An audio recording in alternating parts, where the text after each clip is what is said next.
से hi guys, welcome back to my YouTube channel Cure Drama World. So guys, आज मैं 49 days का second episode explain करूंगी। अगर आपने पहला एपिसोड नहीं देखा है तो मेरा सजेशन है आपको वो पहले देख लेना चाहिए, नहीं तो आपको स्टोरी समझ नहीं आएगी।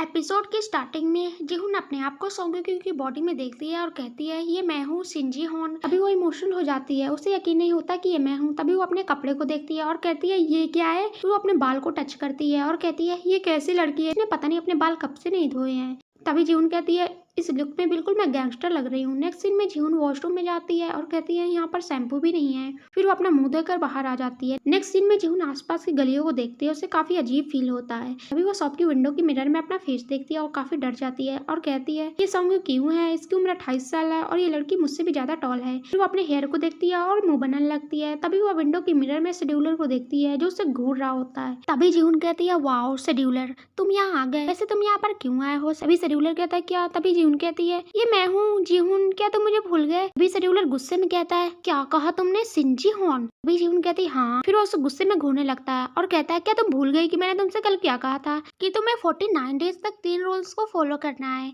फ्लैशबैक में शेड्यूलर जीहुन को उन 3 रूल्स के बारे में बताता है। पहला कि तुम सिंजी होन हो, ये बात तुम किसी को मत बताना। जीहुन कहती है क्या। शेड्यूलर कहता है कि अगर तुमने ये बात किसी को बताई तो मैं तुम्हें एलिवेटर में डाल दूंगा। तभी जीहुन कहती है ठीक है। फिर प्रेजेंट में शेड्यूलर कहता है क्या तुम भूल गई कि मैंने तुमसे क्या कहा था। जीहुन कहती है नहीं नहीं, मुझे तो सब याद है, मुझे तो दूसरा और तीसरा रूल्स भी याद है। दूसरा रूल ये है कि मैं सोंगक्यू की बॉडी को तभी यूज कर सकती हूँ जब वो सो जाए, और मैंने उसका सारा टाइम भी कैलकुलेट कर लिया है कि मुझे किसी भी तरह से 12 बजे से पहले वापस घर आना है। तभी शेड्यूलर कहता है तुम्हारा IQ बिल्कुल तुम्हारी तरह 0 है। अभी शेड्यूलर जीहुन को बताता है कि सोंगक्यू क्यों नाइट जॉब करती है तो वो रात में जागती है और दिन में सोती है। इस फ्लैशबैक में जीहुन कहती है अगर मैं किसी तरह से 12 बजे से पहले घर वापस नहीं आती तो क्या होगा। तभी शेड्यूलर कहता है अगर तुम मिनट भी लेट हुई तो तुम्हारा 49 डेज में से एक दिन और कम हो जाएगा। जीहुन कहती है ये सही नहीं है। तभी शेड्यूलर कहता है ये हमारी दुनिया का रूल है। फिर शेड्यूलर उसे तीसरे रूल्स के बारे में बताता है कि अगर तुम्हें कभी पैसे की जरूरत होगी तो तुम्हें खुद कमाना होगा। जीहुन कहती है क्या मुझे कमाना होगा। फिर शेड्यूलर उसे वार्निंग देते हुए कहता है कि अगर तुमने सोंगक्यू की बॉडी का गलत फायदा उठाया या उसके नाम से किसी से पैसे लिए या उसकी लाइफ को डिस्टर्ब किया तो मैं तुम्हें सीधा एलिवेटर में भेज दूंगा। जीहुन कहती है ठीक है मैं समझ गई, तुम तो बिल्कुल मेरी मॉम की तरह मुझे डांट रहे हो। तभी शेड्यूलर कहता है कि हमारी दुनिया में मेल फीमेल जैसा कुछ भी नहीं होता। फिर जीहुन कहती है मुझे तुम्हारी दुनिया की घंटा परवाह नहीं है और मैं कभी भी तुम्हारी दुनिया में नहीं जाऊंगी। फिर जीहुन आगे कहती है कल मैं अपनी फ्रेंड के पास जा रही हूँ, वो 3 आंसू कलेक्ट करने के लिए, और मैं तुम्हें दिखा दूंगी कि वो मुझसे कितना प्यार करते हैं। शेड्यूलर कहता है क्या सच में, मुझे तो ऐसा बिल्कुल भी नहीं लगता। तभी जीहुन कहती है अगर मुझे कभी तुम्हारी जरूरत हुई तो मैं तुम्हें कॉल कैसे करूंगी। फिर प्रेजेंट में शेड्यूलर फिर से जीहुन को घूरने लगता है जिससे जीहुन डर जाती है और कहती है आई एम सॉरी, मैंने गलती से अपना रियल नाम ले लिया। अभी शेड्यूलर कहता है इट्स ओके, आगे से ध्यान रखना। फिर वो जीहुन को एक फोन देता है जो उसे हर पल टाइम बताएगा। फॉर एग्जाम्पल 14 डेज 3 घंटे 25 मिनट बचे हैं। अभी शेड्यूलर उसे फोन में एक इमरजेंसी बटन के बारे में बताता है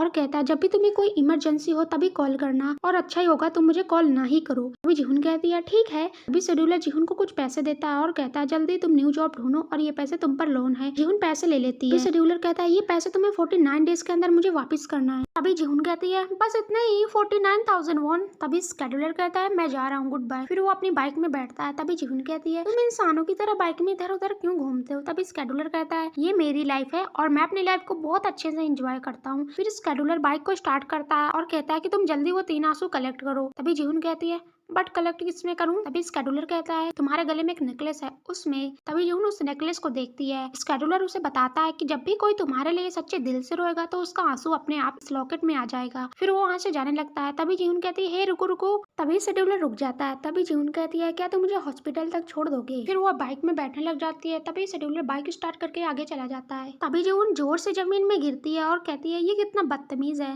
फिर जीहुन टैक्सी को बुलाती है। नेक्स्ट सीन में जीहुन हॉस्पिटल जाती है। फिर वो टैक्सी वाले को कुछ पैसे देती है, देन अंदर चली जाती है। नेक्स्ट सीन में जीहुन हॉस्पिटल के रूम के बाहर से डैड और मिन्हो को देखती है। डैड मिन्हो से कहते हैं कि तुम यहाँ पर ऐसे कब तक बैठे रहोगे, घर जाओ और सो जाओ। मिन्हो कहता है मैं ठीक हूँ। तभी डैड कहते हैं एटलीस्ट कपड़े तो चेंज कर लो। ये सब दूर से जीहुन देखती है, बहुत ज्यादा दुखी होती है। मिन्हो दुखी मन से कहता है जीहुन को जल्दी होश आ जाएगा, तब तक मैं यही वेट करूंगा। तभी जीहुन अपने लॉकेट को देखती है, उसे याद आता है आज तो उसे आंसू कलेक्ट करना था। फिर वो मिन्हो को देखती है और कहती है ये रो क्यों नहीं रहा है, कल तो इतना रो रहा था कि नदियां बह जाए। तभी वहाँ पर एक नर्स आती है और पूछती है आपको किससे मिलना है। तभी जून कहती है किसी से नहीं और वहाँ से चली जाती है। नेक्स्ट सीन में जून शॉपिंग पर जाती है, वहाँ पर शैम्पू, कंडीशनर, मेकअप का सामान खरीदती है जिसमें उसके 29,000 वॉन ऐसे ही उड़ जाती हैं। नेक्स्ट सीन में हमें इंजन को दिखाते हैं जो बहुत ज्यादा रो रही होती है। पार्क सिवा उसका ख्याल रखती है और कहती है तुम्हें घर से बाहर जाना चाहिए और काम करना चाहिए। तभी इंजन कहती है मेरा दिल नहीं है। तभी पार्क सिवा कहती है जीहुन अभी मरी नहीं है जो तुम ऐसे बिहेव कर रही हो। फिर वो रोने लग जाती है और कहती है मुझे अकेला छोड़ दो। पार्क सिवा उसे समझाती है बट उसका कोई फायदा नहीं होता। नेक्स्ट सीन में जीहुन घर आती है, वह डोर से कान लगाकर सुनती है और कहती है लगता है अंदर कोई नहीं है, सभी हॉस्पिटल में है। तभी जीहुन कहती है अब मैं क्या करूं। तभी उसे हांगकांग की याद आती है। नेक्स्ट सीन में हमें हांगकांग को दिखाया जाता है जिसे जीहुन के एक्सीडेंट का बहुत बड़ा सदमा लगा होता है। वह सोफे पे लेटा होता है। तभी हमें एक फ्लैशबैक दिखाते हैं जब जीहुन और हांगकांग हाई स्कूल में होते हैं। फ्लैशबैक में हांगकांग स्कूल में एक ट्रांसफर न्यू स्टूडेंट होता है। तभी वहाँ पर कुछ स्टूडेंट आते हैं, उसे परेशान करने लगते हैं। वो एक तरह से बुली स्टूडेंट होते हैं। तभी वहाँ पर जीहुन सीटी बजाते हुए आती है। तभी उन बुली स्टूडेंट में से एक स्टूडेंट कहता है कि हे जल्दी चलो यहाँ से, उसके डैड बहुत ज्यादा रिच है, अगर हमने उसे टच भी किया तो उसके डैड हमें जान से मार देंगे। तभी जीहुन कहती है हे रुको मैं तुम्हें अभी बताती हूँ। तभी वो साइकिल से जंप मारती है जिस वजह से उसकी साइकिल नीचे जाकर गिरती है। तभी सभी बुली स्टूडेंट वहाँ से भाग जाते हैं। जीहुन कहती है हे न्यू स्टूडेंट क्या तुम ठीक हो, तुम्हें डर तो नहीं लग रहा है। अभी हांगकांग कहता है क्या मतलब। जीहुन कहती है वो स्टूडेंट बहुत ज्यादा खराब है, वो हमेशा कमजोर बच्चों को परेशान करते हैं। अभी हांगकांग कहता है क्या कमजोर बच्चे। जीहुन कहती है तुम मुझे नहीं जानते हो क्योंकि तुम सियोल में रहते हो, बट सियोल सिटी के बच्चे कभी कंट्री साइड के बच्चों से जीत नहीं सकते, तो तुम केयरफुल रहना। तभी हांगकांग कहता है हे कंट्री गर्ल तुम कौन हो और यहाँ पर क्यों आई हो। तभी जीहुन कहती है मैं शांति की देवी हूँ और मेरा काम है आसपास शांति बनाए रखना। हांगकांग कहता है क्या। तभी जीहुन कहती है मेरे डैड ने हमेशा मुझे यही सिखाया कि हमेशा कमजोर बच्चों की हेल्प करना और मैं ताइक्वांडो में ब्लैक बेल्ट हूँ। ये सब सुन के हांगकांग काफी हैरान होता है और कहता है तुम मुझसे दूर रहो वरना अच्छा नहीं होगा। फिर वो वहाँ से जाने लगता है। तभी जीहुन कहती है हे न्यू स्टूडेंट तुम प्लीज मेरी साइकिल उठाने में हेल्प कर दो। तभी हांगकांग उसकी साइकिल को देखता है और यहीं पर ये सीन कट हो जाता है। इसके आगे का सीन आपको चौथे एपिसोड में देखने को मिलेगा। फिर प्रेजेंट में हांगकांग उठता है और टेबल पे अपना सिर पटकने लगता है। उसे बहुत बड़ा सदमा लगा होता है जीहुन के एक्सीडेंट का। फिर वो रेस्टोरेंट में आता है। तभी एक वर्कर कहता है बॉस आप आ गए। तभी हांगकांग गुस्से में कहता है कि तुम्हें कितनी बार कहा है तुम मुझे बॉस कहकर मत बुलाया करो। फिर वो जितने भी स्टाफ होते हैं सब पे गुस्सा करने लगता है। देन वहाँ से जाने लगता है। अभी उसके सामने दौड़ते दौड़ते जीहुन आती है जो सोंगे की बॉडी में होती है। फिर दोनों एक दूसरे को देखते हैं। फिर वो आगे चला जाता है। तभी वहाँ पर एक लड़की आती है और उसका ऑर्डर लेती है। अभी वो अपने फेवरेट नूडल मांगती है जो जीहुन को बहुत ज्यादा पसंद होता है। फिर वो खाने पर टूट पड़ती है। सभी उसे देखते हैं और कहते हैं ये कैसी लड़की है, कितना खाती है। फिर जीहुन अपने नूडल खत्म कर देती है। बट जब बिल की बारी आती है तो उसके पास पूरे पैसे नहीं होते हैं क्योंकि उसने पहले उड़ा दिए होते हैं शॉपिंग वगैरह में। तभी वो लड़की कहते हैं तुम्हें पता है ना ये क्राइम है कि पहले खाना खा लो देन पूरे पैसे भी ना दो। तभी जीहुन कहती है ये क्राइम नहीं है, बस मेरे पास पूरे पैसे नहीं है और मैं यहाँ पर काम करके वो सारे पैसे पे कर दूंगी। तभी वो लड़की कहती है ये सब मुझे नहीं पता। तभी जीहुन कहती है मुझे बहुत भूख लगी थी तो मैंने खा लिया, तब मैंने पैसे के बारे में नहीं सोचा था। दूर से यह सब हांगकांग देखता है। तभी जीहुन कहती है ये सब मैंने जानबूझ के तो नहीं किया है। तभी वहाँ पर अंकल आते हैं और कहते हैं तुम यहाँ से जा सकती हो। नेक्स्ट सीन में जीहुन जा रही होती है और कहती है मॉम ने सही कहा था, हांगकांग दिल का अच्छा इंसान है। तभी जीहुन कहती है हांगकांग जब मैं वापस आऊंगी तुम्हारे इस एहसान का बदला जरूर चुकाऊंगी। तभी उसे याद आता है कि मुझे तो आज जॉब ढूंढनी थी, अब तो उसने सारे पैसे भी उड़ा दिए तो अब घर कैसे जाएगी। तभी उसे शेड्यूलर की बात याद आती है कि अगर तुम्हें कभी पैसे की जरूरत होगी तुम्हें खुद कमाना होगा। फिर न्यूज़पेपर में जॉब वगैरह ढूंढती है बट उसमें उसे कुछ नहीं मिलता। तभी उसे हांगकांग की याद आती है। नेक्स्ट सीन में वो हांगकांग के पास जाते हैं और उसे पार्ट टाइम जॉब मांगती है। जीहुन कहती है कि मैं यहाँ पर काम करना चाहती हूँ ताकि मैं आपके पैसे वापस कर सकूं। तभी हांगकांग कहता है उसकी कोई जरूरत नहीं है, हमें कोई भी एक्स्ट्रा स्टाफ नहीं चाहिए। तभी जीहुन कहती है मैं होटल ट्रेनिंग स्कूल से ग्रेजुएट और मैंने 2 साल तक सियोल होटल में जॉब भी की है। बट हांगकांग कहता है हमें किसी की जरूरत नहीं है। तभी जीहुन उसे फोर्स करती है। तभी हांगकांग कहता है क्या तुम फ्री में काम करना चाहती हो। जीहुन कहती है नहीं। फिर नेक्स्ट सीन में दोनों बाहर आते हैं। जीहुन उसके पीछे पड़ी होती है, उसे मनाने लगती है। तभी जीहुन कहती है मुझे बस 48 डे काम करना है। तभी हांगकांग कहता है क्या तुम मजाक कर रही हो। तभी जीहुन कहती है 48 डेज नहीं तो 1 वीक के लिए रख लो काम पर। तभी जीहुन कहती है मेरे पास कोई जॉब भी नहीं है और वो अपना इमोशनल ड्रामा शुरू कर देती है। तभी हांगकांग सोंग क्यों को देखता है जिसमें जीहुन की सोल होती है। वो जीहुन की तरह ही नेल्स के साथ खेलने लगती है। तभी हांगकांग को याद आता है वेडिंग हॉल में जीहुन ऐसे ही अपने नेल्स के साथ खेल रही थी। ये बात उसे काफी अजीब लगती है। जस्ट बिकॉज सोंग क्यों में उसे जीहुन दिखाई देती है इसलिए वो जॉब के लिए हाँ बोल देता है। फिर हांगकांग उसे कुछ पैसे देता है। तभी जीहुन गुस्से में कहती है मेरे डैड ने हमेशा मुझे यही सिखाया है कि कभी फ्री में किसी से पैसे नहीं लेने चाहिए। फिर वो गुस्से में वहाँ से चली जाती है और कहती है हांगकांग कितना घटिया है। तभी वो वहाँ से जा रही होती है। तभी पीछे से एक वर्कर आता है और उसे बुलाता है। नेक्स्ट सीन में जून हांगकांग के पास आती है और कहती है क्या है। हांगकांग कहता है तुम्हारा नाम क्या है। जून कहती है सॉन्ग क्यों, क्योंकि वो अपना रियल नेम नहीं बता सकती। तभी हांगकांग कहता है दिन के 11 बजे से रात के 12 बजे 4,000 वॉन पर हाथ पर तुम्हें मिलेगा,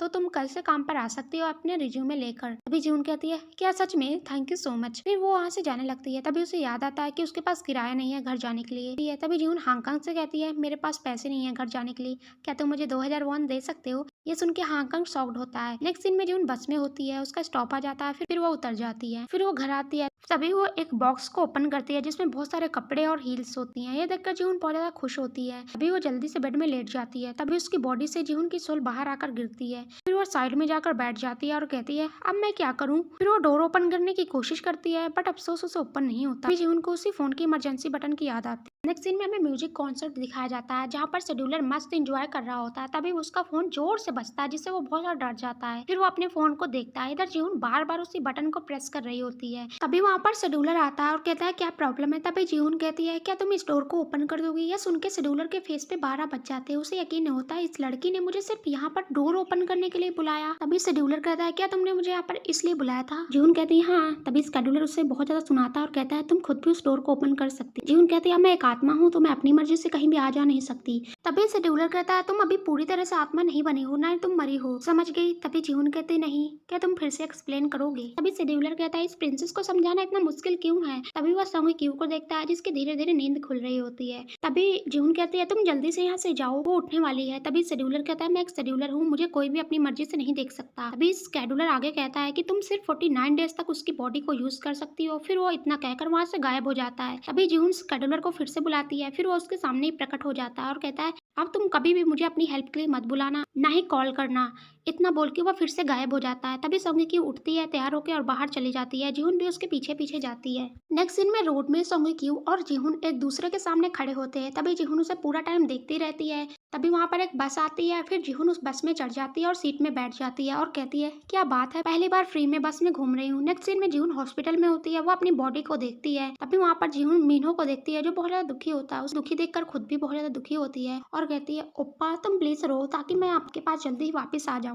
बट मिन्हो तो रोता ही नहीं है। नेक्स्ट सीन में सोंगी स्टोर में होती है। तभी वहाँ पर वही आदमी आता है। वह सिगरेट मांगता है, वो दे देती है। तभी वो आदमी कहता है क्या तुम ठीक हो, तुम्हें चोट लगी थी और तुम उस दिन हॉस्पिटल से कहाँ चली गई थी। तभी सोंगी को याद आता है ये वही आदमी है जिसने उसे एक्सीडेंट में बचाया था। तभी सोंगी क्यों कहती है कि तुम कौन हो, मैं तुम्हें नहीं जानती। तभी वो आदमी कहता है मैं 6 महीने से रोज इसी टाइम पर यहाँ पर आता हूँ सिगरेट खरीदने। तभी सोंगी उस आदमी से हॉस्पिटल का बिल पूछती है और उससे कुछ पैसे देती है। तभी वो आदमी टैक्सी का बिल भी मांगता है। तभी सोंगी क्यों कहती है कल आकर ले जाना। फिर वो आदमी कहता है ठीक है, कल मैं तुम्हें हॉस्पिटल की स्लिप लाकर दूंगा।